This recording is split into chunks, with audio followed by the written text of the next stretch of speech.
أعوذ بالله من الشيطان الرجيم بسم الله الرحمن الرحيم. This is Sister Bintu or Fatu or Fatima.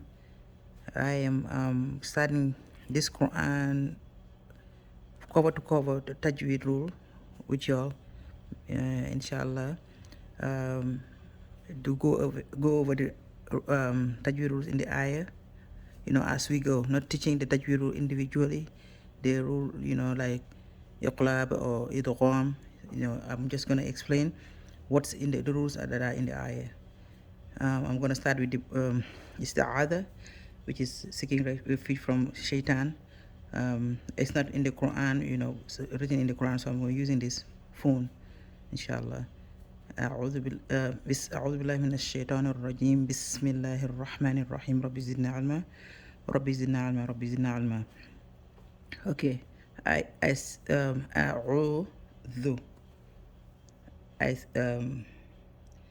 أعوذ بالله. So just the tajweed rule is the lam in Allah, the second lam. But before that, I will just emphasize the ayn, bring out the ayn sound. The first letter is hamza, the second one is ayn. So make sure the ayn is coming out. A'u, dhu, and the zal is flat letter. So don't say dhu, but start flat. Start off flat before you make your o sound. A'u, dhu, not dhu. There's a difference between dhu and dhu. So flat letters, when you're making when you reading flat letters with dhamma, you make it really flat. You start off flat. Dhu, not dhu. Dhu is for dhamma. Dhamma, dhu. So a'udhu billahi. So now we go to the tajweed rule, which is the second lam in Allah. Anytime you have Allah name or Allahumma, that second lam, we're gonna read it with a you either make it flat or round depending on the vowel that's before it. In this case, we have the closest vowel before it is the kasra, so we're gonna say billah, not billah, but la, because the kasra before the second lam. Sometimes the first lam has a kasra, so then in that case we would have looked at the first lam would have a kasra sometimes. Then would have say we look at that first that kasra. But in this case here the closest vowel is this kasra under the bar. So billah, so we're gonna make it like la, not law. So billahi minash. We have so again billah. We have the second the lam is usually shadda on it. We will have shadda on it. So because we're gonna double the lam. So because we're doubling, anytime you have a shadda on a letter, we will read it first with the sukun, and the next with a vowel that's on it. And there are 5 letters. When they have a sukun, you hold them for 1 second. Lam, nun, ayn, mim, ra. Lam, nun, ayn, mim, ra. Those 5 letters, when they have a sukun, you hold them for 1 second. Because we're gonna, anytime a letter has a shadda, we're gonna read it with a sukun first. So we're gonna read that lam, that's the first sound of that lam with a sukun. So we're gonna hold it for 1 second. Bil, do tawassud. Billah. So billahi. A'udhu billahi minash. We have mina. We're gonna connect it now with the shin. Minash shaytanir. We have ni again. Here there is no tajweed rule. Minash, we're just doubling the letter because of the shadda. Minash shaytan, right? Because but here niru, the raw shadda. Again, because of raw is one of the letters that lan umar letter, lam, nun, ayn, mim, raw. So we're gonna hold that sukun the first sound, which is the raw, because we're gonna read the raw with the sukun first, right? Because shadda on the letter we read it with the sukun first.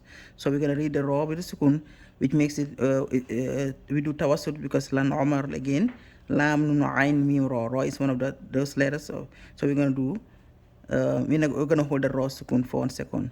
And again, another thing, the raw also we're gonna treat it like a round letter. I usually just say round letter. When I say round letter, I'm meaning you're gonna read it with a full mouth or heavy heavy, so you're gonna say, you're gonna make it round, raw. So mina shayto nir.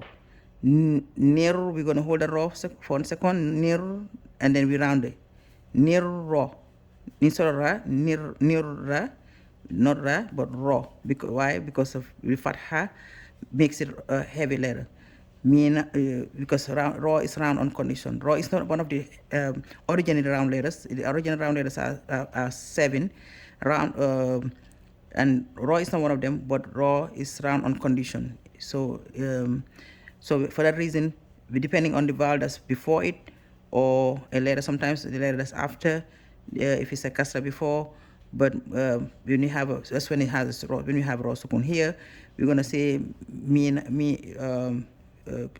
gonna treat it like a round letter. Mina shayto nir, not near, not flat. Near would have been flat. So near raw, round. Near raw, jim. Okay, jim.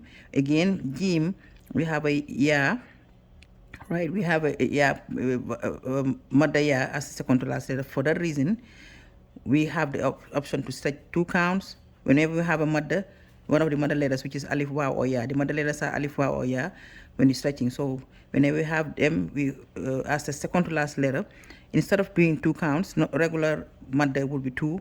You have the option to stretch 2 counts, 4 or 6. So I'll choose in this class. Most of the time I will do 4. Some I might switch it around. So rojim, that's what I mean. You stretch the e sound for 4 seconds. Rojim, and then the meme again. Here we have whenever we're stopping, the vowels change. Most vowels change to sukun. Fatha, kasra, dhamma, to kasra, to dhamma change to sukun whenever we're stopping. So when we're stopping, except to fatha, right? But there is exception to that rule. There are some letters when they have a to fatha, they will change to sukun. Few hers and tars, the round tar and some her. So, but meme will change. The vowel will change to sukun here. I'm kind of blind. I cannot see the kasra will change to sukun. So then we're gonna hold that meme for 1 second, because again, normal letters lam nun ain mim ra. Lam nun ain mim ra, they form a word to help you remember those 5 letters. Lan umar, and meme is one of them. So we're gonna hold also for 1 second. So we just go ahead and read it. A'udhu billahi minash shaytanir rajim. A'udhu, dhu, not dhu, but dhu. A'udhu billahi minash shaytanir rajim.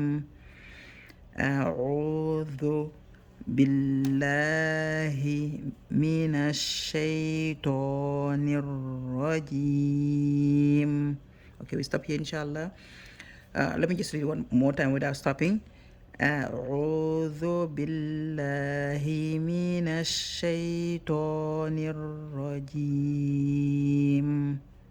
إن شاء الله. We stop here. ربنا تقبل منا إنك أنت السميع العليم وتب علينا إنك أنت التواب الرحيم. سبحانك اللهم وبحمدك أشهد أن لا إله إلا أنت أستغفرك وأتوب إليك.